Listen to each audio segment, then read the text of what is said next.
नमस्कार दोस्तों, एक बार फिर से पाकिस्तान में बॉम्बिंग हुई है और ये जो बॉम्ब ब्लास्ट हुआ है ये एक बार फिर से खैबर पख्तून प्रोविंस के अंदर में हुआ है। जब हम पाकिस्तान की बात करते हैं, बॉम्ब ब्लास्ट की बात करते हैं या किसी भी तरीके के कोई मिलिटेंट अटैक की बात करते हैं तो वो हमेशा दो रीजन में होता है। ज़्यादातर आपने नाम सुना होगा कि खैबर पख्तून में हो गया या फिर बलूचिस्तान में हो गया। और अगर one of the most disturbed provinces की बात करें हम तो पाकिस्तान के ये दोनों प्रोविंस यानी कि खैबर पख्तून प्रोविंस और उसके बाद बलूचिस्तान प्रोविंस, ये दोनों काफ़ी डिस्टर्ब्ड प्रोविंसेस माने जाते हैं।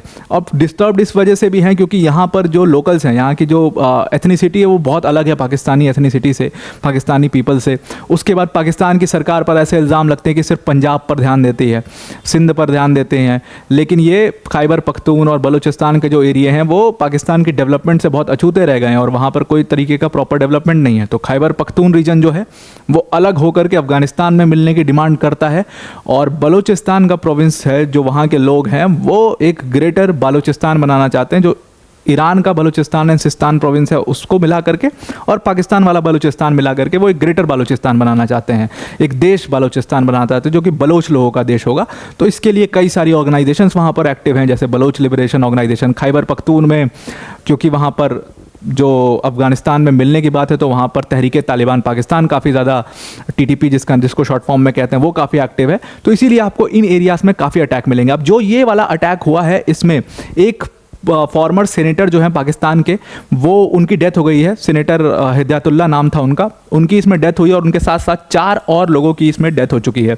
और ये एग्जैक्टली अगर आप देखोगे तो खैबर पख्तून का बजौर जो डिस्ट्रिक्ट है वहाँ पर ये अटैक हुआ। अगर आप मैप के थ्रू देखोगे तो खैबर पख्तून का जो बजौर डिस्ट्रिक्ट है वो नीचे आओगे, जब आप नीचे की तरफ बढ़ोगे तो ये बजौर डिस्ट्रिक्ट है जो कि अफगानिस्तान से सीधा जिसका बॉर्डर शेयर हो रहा है, यहाँ पर इसका अटैक हुआ है। अब ये जो अटैक हुआ है इसमें किसी भी मिलिटेंट ऑर्गेनाइजेशन ने अभी तक इसकी जिम्मेदारी नहीं ली है, लेकिन पाकिस्तान की अथॉरिटीज़ ऑब्वियसली इसमें तहरीके तालिबान पाकिस्तान को दोषी मान रही हैं क्योंकि तहरीके तालिबान पाकिस्तान का, जैसा कि मैंने आपको बताया, खैबर पख्तून रीजन जो है वो बहुत बड़ा स्ट्रॉन्ग होल्ड है तहरीके तालिबान पाकिस्तान का, और उसमें भी बजौर डिस्ट्रिक्ट जो है वो तो और ज़्यादा बड़ा स्ट्रॉन्ग होल्ड है तहरीके तालिबान पाकिस्तान का। तो वहाँ पर ये अटैक हुआ तो पाकिस्तानी अथॉरिटीज़ का साफ कहना है कि इसमें कहीं ना कहीं टीटीपी का हाथ तो ज़रूर है। और इवन पाकिस्तान की सरकार तो ये भी कहती है कि जो टीटीपी है ये जब से तालिबान की सरकार आई है अफगानिस्तान में 2021 में, तब से टीटीपी बहुत ज़्यादा स्ट्रांग हो गया है और तब से हमारे खैबर पख्तून जो प्रोविंस है वहाँ पर अटैक्स जो हैं वो लगातार बढ़ चुके हैं। अब सेम काम पाकिस्तान जब जम्मू एंड कश्मीर के साथ करता है और इंडियन अथॉरिटीज़ भी पाकिस्तान से यही कहती हैं कि जब आपके यहाँ पर कोई गवर्नमेंट चेंज हो, जब आर्मी ज़्यादा स्ट्रांग होती है तो अटैक देखने को मिलता है, और जब आर्मी जो है गतिविधि करती है और इसीलिए इन्फिल्ट्रेशंस देखने को मिलते हैं, तो पाकिस्तान की सरकार इस बात को मानती नहीं है। अब सेम वही उनके साथ में हो रहा है। अब वो बार बार कह रहे हैं कि देखो ये टीटीपी जो ग्रुप है, ये टीटीपी ग्रुप जो है इसको तालिबान सपोर्ट कर रहा है, यानी कि अफगानिस्तान में जो तालिबान की सरकार है 2021 से बनी हुई है वो लगातार इसको सपोर्ट कर रही है और इनको हाइडआउट्स देती है छुपने के लिए। लेकिन फिर भी जो टीटीपी ऑर्गेनाइजेशन है ये, लेकिन फिर भी जो तालिबान की सरकार है वो मानने को तैयार नहीं है इस बात को। तो अब पाकिस्तान भी उसी रोग से ग्रसित हो चुका है और टीटीपी पूरी तरीके से आप समझ लो कि खैबर पख्तून प्रोविंस को अपने स्ट्रॉन्ग होल्ड में ले चुका है ऑलरेडी। हालांकि अफगानिस्तान की सरकार इन सारे जो बयानबाजी है पाकिस्तान की सरकार की कि टीटीपी को शेल्टर देते हैं, उन सबसे बिल्कुल उसको सिरे से खारिज करती है और कहती है कि जो अफगानी सॉइल है उसको कोई भी टेररिस्ट ऑर्गेनाइजेशन अपने वायलेंस के लिए यूज़ नहीं करता है। वहाँ पर सिर्फ तालिबान की सरकार है और उसके अलावा किसी भी तरीके का कोई टेररिस्ट ऑर्गेनाइजेशन या कोई भी मिलिटेंट ऑर्गेनाइजेशन किसी भी प्रकार का वहाँ पर एक्टिव बिल्कुल भी नहीं है। तो पाकिस्तान की सरकार जो ये इल्ज़ाम लगा रही है हमारे ऊपर, ये बिल्कुल बेबुनियाद इल्ज़ाम है। अब ये जो अटैक हुआ है कल, वो अटैक जो है वो एक तरीके से सिग्नेटरी अटैक भी देखा जा रहा है। क्यों? क्योंकि ठीक इस अटैक के इसी दिन में 1 साल पहले एक बहुत बड़ा अटैक हुआ था इसी बजौर डिस्ट्रिक्ट में। जामियात उलेमा इस्लाम पार्टी थी वहाँ पर और जामियात उलेमा इस्लाम पार्टी के अंदर में बहुत सारे लोग मौजूद थे जब ये बॉम्बिंग हुई थी वहाँ पे, और उसमें कई लोगों की जान चली गई थी और कम से कम 200 से भी ज़्यादा लोग इसमें गंभीर रूप से घायल हो गए थे। तो उसी दिन पर सेम डे ये एक और बॉम्बिंग हुई है पाकिस्तान के अंदर में, जहाँ पर एक फॉर्मर सेनेटर और 4 अन्य लोगों की इसमें डेथ हो गई है। आई होप आपको ये पूरा आर्टिकल समझ में आ गया होगा, ज़्यादा कुछ इसमें था नहीं, बस आपको ये समझना ज़रूरी था कि खैबर पख्तून प्रोविंस और बलूचिस्तान में लगातार जो ये घटनाएं हैं ये बहुत तेज़ी से बढ़ रही है। अभी कुछ दिनों पहले मैंने आपको एक डेटा दिखाया था कि 1 साल में, मतलब जनवरी टू दिसंबर में टोटल जो वायलेंस की घटनाएं हैं पाकिस्तान के अंदर में वो 700 से ज़्यादा टेररिस्ट अटैक, जो मिलिटेंट अटैक हैं, वो हो चुके हैं।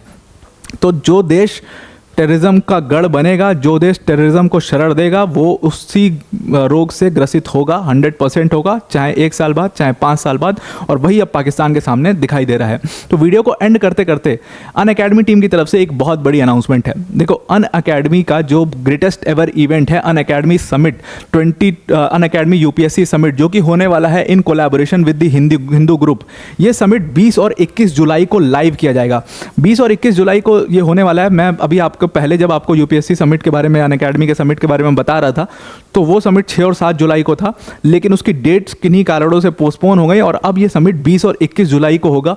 और इसमें कई बड़ी बड़ी पर्सनैलिटीज़ और इंटेलेक्चुअल्स यहाँ पर प्रेजेंट होंगे। जैसे आपको नीतीश राजपूत दिख रहे हैं अपने स्क्रीन पर, ये बड़े कंटेंट क्रिएटर हैं और काफ़ी अच्छा कंटेंट होता है इनका, ये भी प्रेजेंट होंगे। सुहासिनी हैदर जी, जो कि डिप्लोमेटिक अफेयर्स की एडिटर हैं, द हिंदू ग्रुप के साथ जुड़ी हुई हैं, ये यहाँ पर प्रेजेंट होंगी। समदीश भाटिया जी, जो कि काफ़ी अच्छे कंटेंट क्रिएटर हैं, अनफिल्टर्ड बाय समदीश इनका चैनल है, मैं भी कई बार देखता हूँ, बहुत अच्छा कंटेंट है इनका भी।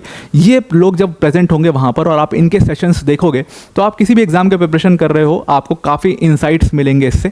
अगर आप किसी एग्जाम की प्रिपरेशन नहीं भी कर रहे हैं तो भी बीइंग एन इन्फॉर्म्ड सिटीजन आपको इनका सेशन ज़रूर देखना चाहिए।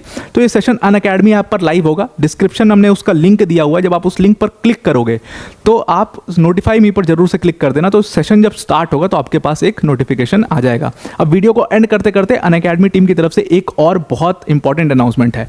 अगर आप यूपीएससी 2025 का एग्ज़ाम देना चाहते हो और तो अनअकैडमी ने आपके लिए राहें और ज़्यादा आसान कर दी हैं। यानी कि जिस यूपीएससी सीएससी की प्रिपरेशन में आपके 1 लाख, 1.5 लाख, 2 लाख तक रुपए लग जाते थे कई बार, उसमें बिगेस्ट एवर प्राइस ड्रॉप करके अनअकैडमी ने अपने 15 मंथ्स का जीएस का सब्सक्रिप्शन कोर्स जो है वो सिर्फ और सिर्फ 24,999 का कर दिया। मतलब इस प्राइस में आपको इंडिया के top educators like Mrinal sir, like Prateek sir, like Sudarshan sir, like Madhukar sir, like Siddharth sir जैसी फैकल्टीज आपको इस बैच में पढ़ा रही होंगी। सबसे खास बात इस बैच की यह है कि इसमें आपको अनलिमिटेड एक्सेस मिलेगा सारे बैचेस का। मतलब जितने भी बैचेस अनअकैडमी पर चल रहे हैं ना, वो सारे आपके डैशबोर्ड पर प्रेजेंट होंगे। आप एक एक बैच से, जिस बैच से चाहो उस बैच से पढ़ाई अपनी कर सकते हो। जीएस, सीसैट और टेस्ट सीरीज सारा कुछ इसमें कवर कराया जाएगा। तो आपको बाहर 1 रुपये भी खर्च करने की जरूरत नहीं पड़ेगी। सिंपली आपको क्या करना है, डिस्क्रिप्शन में जो लिंक दिया उस पर क्लिक करना है और जहां पर यूज कोड का ऑप्शन आएगा वहां पर आप APYT10 यूज करना, तो आप डिस्काउंटेड प्राइस पर इस कोर्स को अवेल कर पाओगे। तो आई होप आपको ये पूरा आर्टिकल समझ में आ गया होगा। आज के लिए इतना ही। Thank you and have a nice day.